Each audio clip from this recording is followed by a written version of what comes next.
Good day to you all. My name is Kola Ibrahim. I'm a researcher, a public policy analyst, a social and climate justice. Ending fossil fuel is just, even for Africa.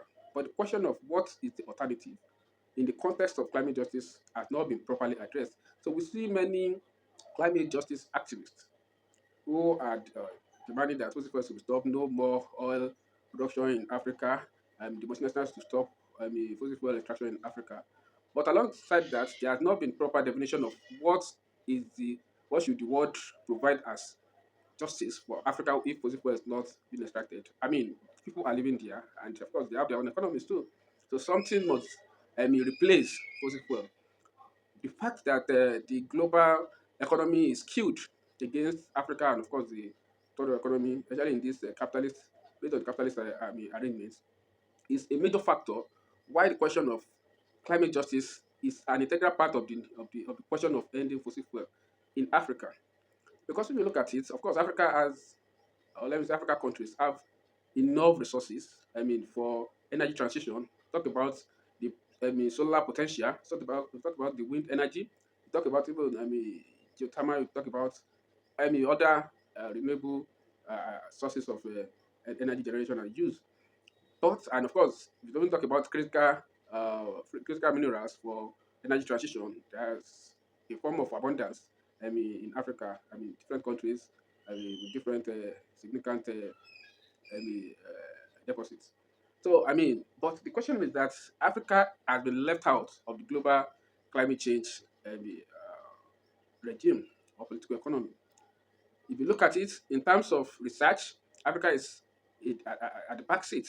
In fact, most of the climate change and climate related research in Africa are funded by multinational, by foreign, I mean, for foreign entities, and they are carried out by foreign organizations that are not based in Africa, but at most use Africans African researchers or scientists as collaborators, which is very odd, and it shows sign of a neocolonial approach. More than 90% of the climate research funding on Africa come from outside, and most of that money, more than 80% of that of the funding, goes to foreign organizations which carry out this research in Africa. So Africa is left out of even the loop. African researchers are not involved in climate research.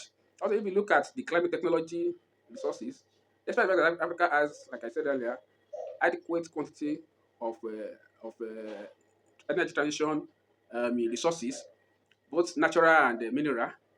Most of the technologies, most of the production, energy production process of energy, renewable energy, are not in Africa. Interestingly, the biggest one, which is the solar farm in Morocco, is producing electricity, which is to be exported to Europe, which already has a saturated, a saturated production facility, a saturated capacity for renewable energy, and yet you have Africa mostly out of the renewable or solar energy production, and the production in Morocco is going to be exported to Europe. This is part of the problem that we are talking about. That is one side of the story. So if we don't address the alternative, how Africa is going to generate its own resources, such that it can also serve as a means of producing a new economy for Africa, as a way of tapping into its natural resources and using it to develop its people, it's more or less like creating a new colonialism or a new imperialism of in the guise of climate. Addressing climate change.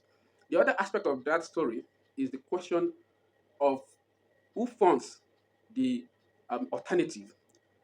Africa contributes very minute, percentage of emission, and secondly, Africa is going to be largely, affected, or more affected. It's more let me put it, it's more vulnerable to impact of climate change than many regions. Not that other regions will not be affected by the impact of climate change, but the vulnerability comes in the form of the fact that Africa does not have the capacity and the wherewithal to contain some of the worst or even the minimal impact of climate change. And climate change impact of climate change in Africa can spiral into bigger crises. And can exacerbate the existing crisis, economic, social, and political crisis already in Africa. So Africa is going to be most affected.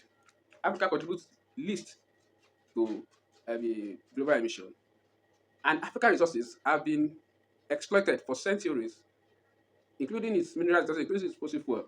If Africa is to develop the same way as the advanced economy, it means that Africa will contribute huge amount of emission, and which will worsen the already current, the current situation. Therefore, in order for Africa not to go the way of the advanced capitalist economies that have generated most of the and are generating most of the emissions that have altered the climate, there is need to for the global climate change policymakers to ensure that Africa is compensated and it pays its dues for that service that it's rendering to the world. Secondly, the fact that Africa's resources, natural resources, have been helpful in mitigating climate change, especially in terms of reducing or absorbing the emissions. You have the Congo Basin, for us, let me say the Central Africa forest that covers about 6 countries in the Central Africa region, which is the second largest rainforest in the world and absorb a huge amount of I mean, of carbon dioxide. I mean, uh, in those forests. And this, if they have been used either for logging and the resources have been exploited, it could have it will not be able to serve their purpose and it could have contributed more to the to global emission, of course, climate change. If you also look at Africa, you have the mountains, you have the water resources that have been helpful to contain the impact of the climate change.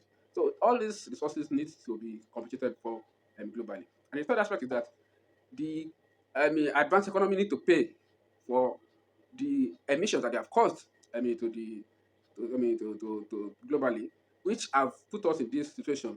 Interestingly, research that I did, which is contained in my recent books, recent book that was published last year, shows that for the advanced economies, like United States and European countries, advanced European economies, it only takes less than 3 to 4% of their GDP to pay for the huge each emission that they have caused to the climate, to the environment. And of course, countries like China too and India, they have a huge economy, such that even if they pay climate reparation, it will hardly affect their their economy. It doesn't mean that they will have to continue with the with the emissions or the fossil production, but it can that particular amount of money can help to reduce or to fund development, sustainable development in third world countries, especially Africa,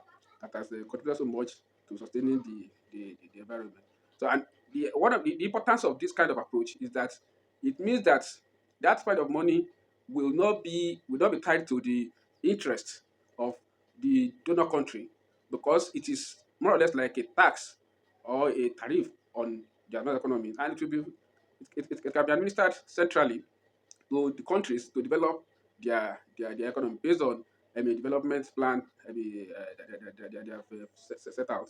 So we need this kind of approach, but the current approach of just giving token, I mean, to Africa countries in the form of clean cooking for some communities, saving some forests. It's not, and while at the same time campaigning that Africa should stop production of fossil fuel. It's more like a talk in the hiding under a finger. There is need to have a genuine climate justice approach to to ending fossil economy. We need to end fossil economy. For Africa, look at the country like Nigeria.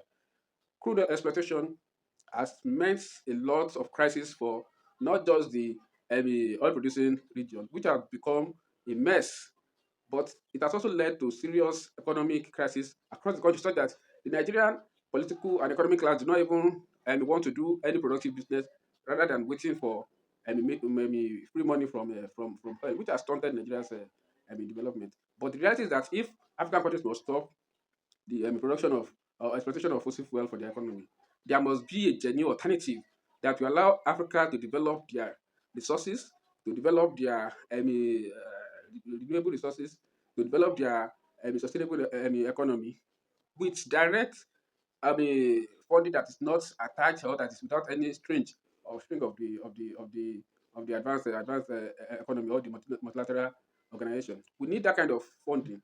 And I hope that this kind of discussion can genuinely put out what are the things that we need to discuss. We need this kind of discourse we need to have in terms of climate justice and climate financing for Africa. This is just an introductory I mean, uh, I mean, speech, and I hope to also put out, and I'll be expecting more comments from others. And of course, you can also get my book Climate Justice in Africa, in search of popular movements, which was published this year June, and of course my groundbreaking book, which is Climate Imperialism in Africa, critical commentary on the political economy of global climate change regime.